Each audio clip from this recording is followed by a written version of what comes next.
Ուրեմն դեռահասների շրջանում հիմա տարածված են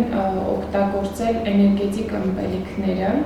Էներգետիկ ըմպելիքները պարունակում են նյութեր, որոնք կարող են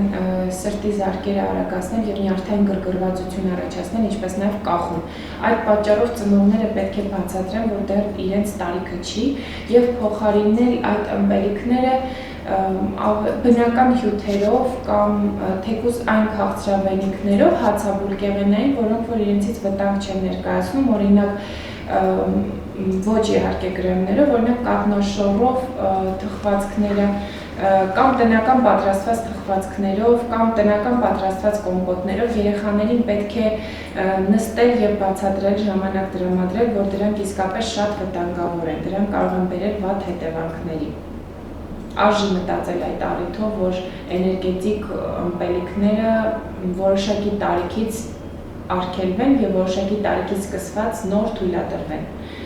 Ինձ թվում է նրանք ավելի փորձառու են, ավելի լավ գիտեն, որ տարիքից եւ որ ըմպելիքները եւ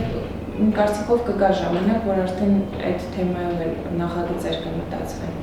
Իսկ օրինակ որ տարիքից է կարելի էներգետիկ ըմպելիքներ եւ ինչ քանակությամբ։ Իրականում այստեղ հարցը անձնագրային տարիքը չի, օրգանիզմի նախապատրաստված լինելը, եթե իմ կարծիքն եք ուզում լսել, իմ կարծիքով նույնիսկ 30 եւ 40-50 տարեկանում ես խորհուրդ չեմ տա, ոչ մի տարիքում ես խորհուրդ չեմ տա օգտագործել իրականում,